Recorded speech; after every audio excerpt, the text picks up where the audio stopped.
Welcome to மாயா பஜார். நிர்மலா கஜேந்திரன். இன்றைக்கு வாழைப்பூவை எப்படி clean செய்து நறுக்குவது என்று பார்ப்போம். வாழைப்பூ சுத்தப்படுத்தி அதை நரம்பெடுத்து செய்கிறதுக்கு தான் ரொம்ப கஷ்டமாக இருக்கும். அதனாலே நிறைய பேர் வாழைப்பூ செய்ய மாட்டாங்க. இப்போ வாழைப்பூவை ஒவ்வொரு இதாக எடுக்காமல் ஃப்ரெஷ்ஷான பூவாக இருந்தால் உதிராமல் வந்துடும். இப்படி எடுக்கிறப்ப உதிராமல் வந்துடும். அதே போல் எல்லாத்தையும் எடுத்துடணும். இந்த நுனி வரைக்கும் எல்லாமே எடுத்துட்டா இப்படி வரும் நமக்கு.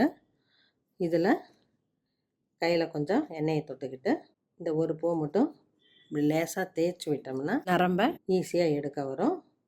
அப்போ இது போல் எல்லாத்தையும் எடுத்து வச்சுக்கணும். இதில் இருக்க இந்த வெள்ளையான பார்ட்டை எடுக்கணும்பாங்க சில பேர். இது எடுக்க தேவையில்லை, இதோடைய போட்டு சமைக்கலாம். இது உடம்புக்கு நல்லது தான் சொல்கிறாங்க. இந்த கடைசி இதில் வர்றப்ப மட்டும் எடுக்க வராது. ரொம்ப சன்னமான நார் தான் இருக்கும். இது போல் குட்டி நாராக இருக்கும். ஆனால் அதையும் நம்ம எடுக்கணும். அதை லேசாக இப்படி கிள்ளி எடுத்தாவே வந்துடும். இது போல் எல்லாத்தையும் எடுத்துகிட்டு நம்ம ஈஸியாக கட் பண்ணலாம். மற்ற காய்களை எவ்வளோ நேரம் கட் பண்ணுறோமோ அதே நேரத்தில் நம்ம வாழைப்பூவையும் சுத்தப்படுத்தி கட் பண்ண முடியும். வாழைப்பூ ரொம்ப உடம்புக்கு நல்லது. வாரம் ஒரு முறையாவது சேர்த்தணும். இங்கிருந்தே கட் பண்ணணும். ஆக்சுவலாக பழைய மெத்தடு படி அருகாமனையில் செய்கிறப்ப ரொம்ப ஈஸியாக வரும். இந்த நுனி பார்த்தை அப்படியே சாப்பிட்லாம். ஸ்டமக்குக்கு ரொம்ப நல்லது. பச்சையாக சாப்பிட்லாம். சாப்பிட்றப்ப அதோட துவர்ப்பு டைரெக்டாக நமக்கு சேரும். இது எங்கள் அம்மா சின்னதில் கொடுப்பாங்க. அதை எப்போவுமே சமைக்க போட்டதில்லை. இந்த நுனியிலேருந்து கட் பண்ணுவோம். இந்த நடுத்தண்டு வர்றப்ப லேசாக விட்டுறணும். ரொம்ப ஆழமாக வெட்டாமல்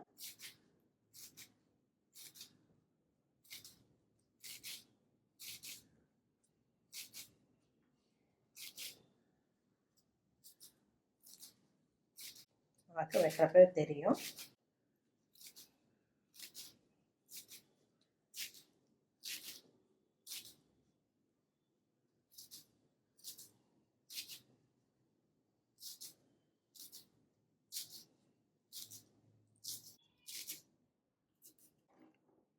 தண்டை எடுத்தாச்சு.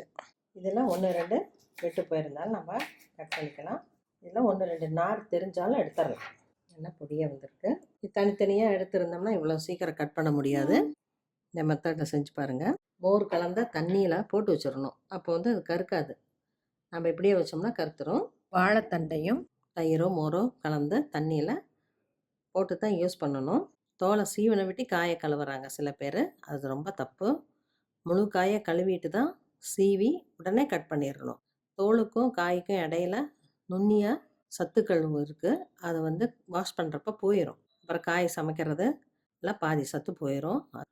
கீரையும் அப்படி தான். வேரை மட்டும் எடுத்துட்டு தண்டோடு எடுத்துருக்கேன். கீரையை உப்பு தண்ணியில் நல்லா 2 முறை கழுவிட்டு வடிச்சிட்டு இப்போ கட் பண்ணுவோம்.